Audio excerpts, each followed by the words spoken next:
बिस्मिल्लाहिर्रहमानिर्रहीम। अस्सलाम वालेकुम डियर स्टूडेंट्स। आज का हमारा क्लास है डिज़र्टिफिकेशन।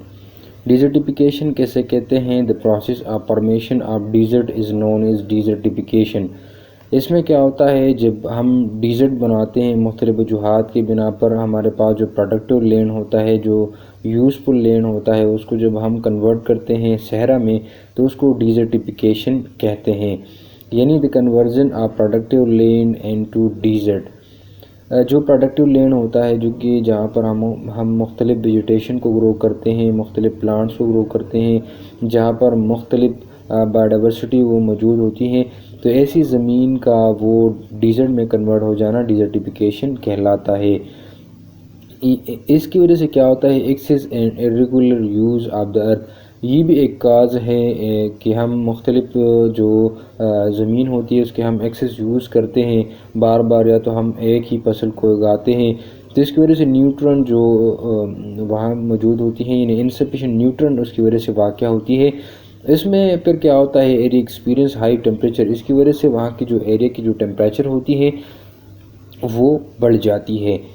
इसके साथ साथ इर्रेगुलर इनसफिशेंट रेनफॉल, इसकी वजह से रेनफॉल में भी कमी वाक़या होती है, और वहाँ जो एरिया होती है वो ज़्यादा से ज़्यादा टेम्परेचर को पेश करता है, तो वो अगर वहाँ की टेम्परेचर वो बढ़ जाती है तो ये इसका मतलब ही है कि वहाँ की जो इन्वायरमेंट होगी वो सूटेबल इन्वायरमेंट नहीं होगी कि वहाँ पर मुख्तलिफ प्लांट्स उग आ सकें, मुख्तलिफ वेजिटेशन वो उग आ सकें, यानी वहाँ की जो टेम्परेचर होती है, जो कंडीशन होती है वो हार्श कंडीशन होती है, और किसी भी सीड की सीडलिंग के लिए वो सूटेबल नहीं होती, यानी वो जो सीड की हमारे पास डोरमेंसी होती हैं वो उसको ब्रेक नहीं कर सकती, क्योंकि वो सूटेबल इन्वायरमेंट वहाँ पर मौजूद नहीं है। बेसिकली अगर हम बात करें तो वहाँ की no vegetation can be growth, किसी भी वेजिटेशन के लिए वहाँ की जो इन्वायरमेंट होती है वो सूटेबल नहीं होती। अब आते हैं उसके काजेज़ की बात करते हैं कि डिज़र्टिफिकेशन की क्या होता है, वन बाय वन उनको भी हम डिस्कस करते चले जाएंगे। पहली जो बात है, जनरली डिफॉरेस्टेशन लीड टू डिज़र्टिफिकेशन। पहली जो बात है, जब भी हम डिफॉरेस्टेशन करेंगे, प्लांट्स को कटअप करेंगे, तो ये हमारे पास क्या होगा, हम डिज़र्टिफिकेशन की तरफ चले जाएंगे।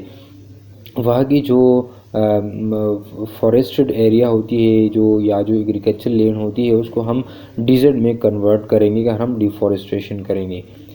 सेकेंडली जो बात है वो, due to forestation the total number of water in soil is decreases. जब हम डिफॉरेस्टेशन करेंगे, डिज़र्टिफिकेशन करेंगे, तो क्या होगा, अल्टरनेटिव कि हमारे पास जो वाटर की मिकदार होती है सॉइल के अंदर वो भी डिक्रीजमेंट की तरफ चली जाएगी। थर्ड जो बात है वो है, the moisture and humidity in air is decreases. Humidity जो आयर में मौजूद होती है उसमें भी रोज़ बरोज़ कमी वाक़या होगी, क्योंकि ट्रांसपिरेशन कम होगा। अल्टरनेटिव जो हमारे पास प्लांट्स होते हैं उनकी सतह से जो वाटर वो ट्रांसपिरेशन की सूरत में हवा के अंदर चली जाती है, तो अगर ट्रांसपिरेशन कम होगा तो अल्टरनेटिव हमारे पास जो ह्यूमिडिटी की मिकदार होती है वाटर और आयर के अंदर, तो हमारे पास डिक्रीज़ होती चली जाएगी।